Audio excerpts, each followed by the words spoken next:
Good afternoon guys, welcome to 5th Generation Hobby Shop. Ngayon meron tayong bagong i-review na unit. Pero bago yan, shoutout po natin si Sir Joel. Okay, Sir Joel. So this is the Umarex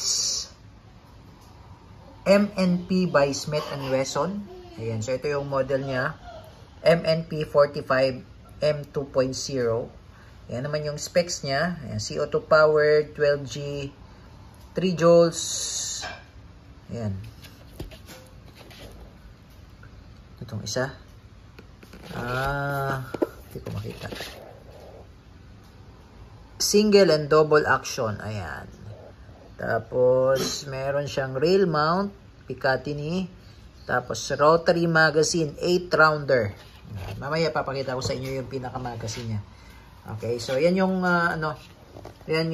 again, this is the MNP by Smith & Wesson. Yan, airgun pistol by Umarex. Yan.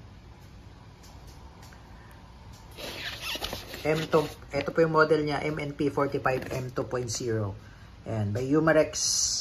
Okay, licensed by Smith & Wesson. Yan, so ito yung unit.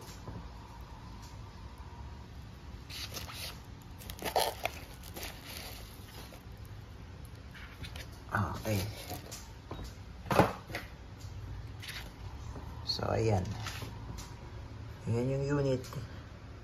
Meron siyang markings dito sa slide. Ayan, MNP 45 M2.0. Ayan. So, ito yung logo ni Smith & Wesson. Ayan, MNP. Dito sa may grip. Ayan. So, ito yung Picatinny rail para sa flashlight. Tapos, ito naman yung sa kabilang side.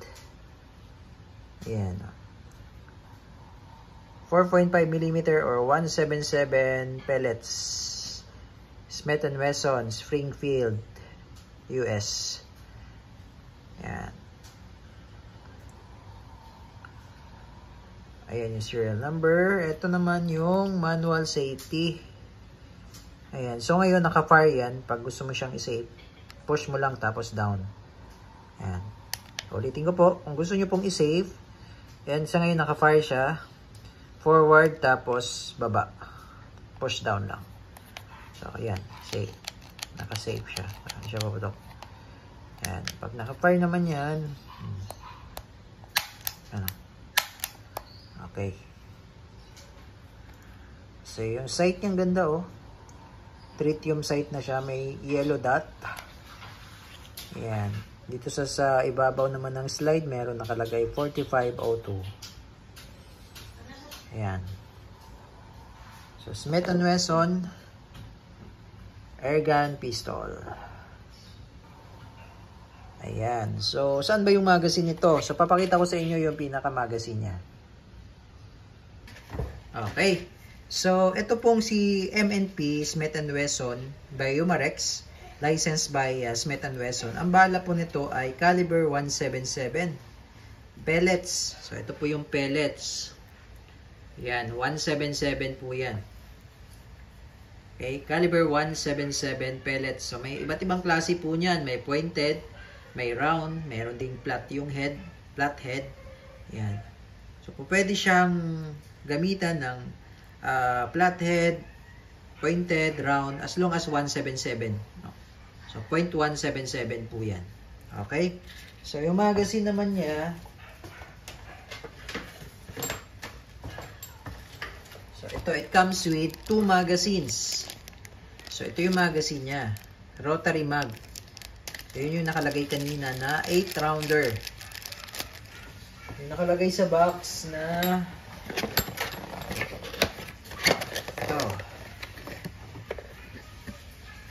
Ayan. Rotary magazine. Ayan. Rotary magazine 8 rounder. So, bali 8 po ang laman na to. 8. So, saan po ba ito nilalagay? So, sa paglo-load muna ng bala. So, ito, lo-load tayo ng bala.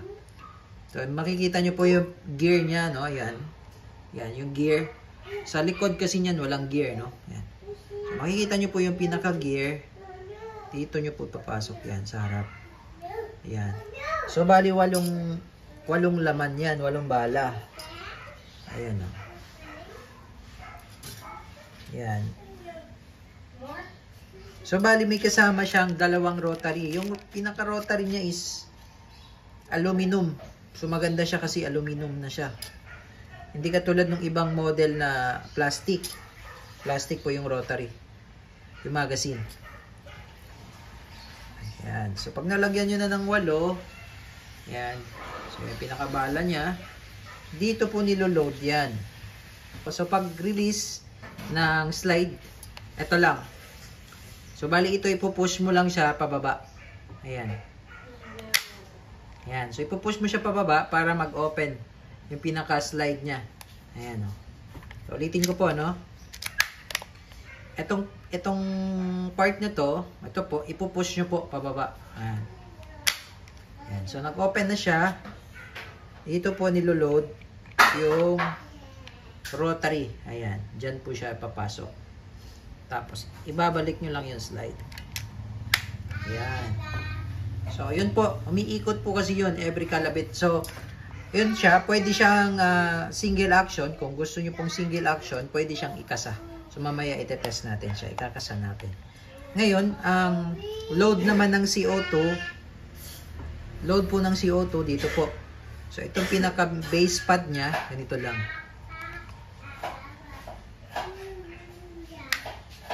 Yan. So, ito yung loading ng CO2.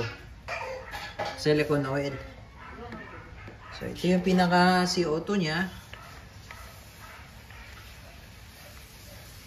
Yan. So, ipapasok mo lang siya dyan.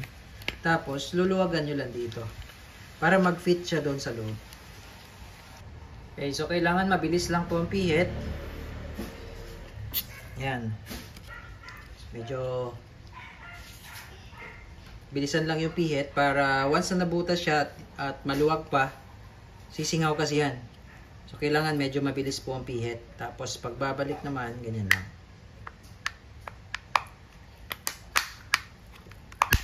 Ayan. So, ito lang. Ganyan lang siya. Ayan. Tapos, insert. Ayan. So, pwede siyang ikasa para maging single action. Pwede rin direkta lang direkta nakalabit sa trigger. Ayan. So, testing. Ayan. So, pwede mo siyang ikasa. So, non-blowback po siya, no? Ibig sabihin po, hindi po gumagalaw yung slide na yan. Okay? At hindi rin siya nag-open slide. Okay. So, firing. Yan. So, yun po ang single action. Ito naman po ang double action. So, ang double action medyo malalim po.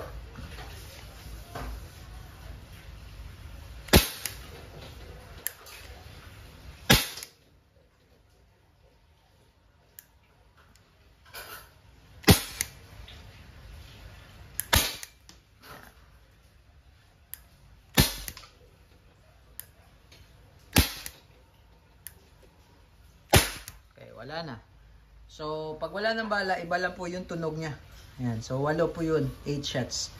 Okay, so yun lamang po. Again, this is the MNP by Smith & Wesson Umarex brand air gun pistol.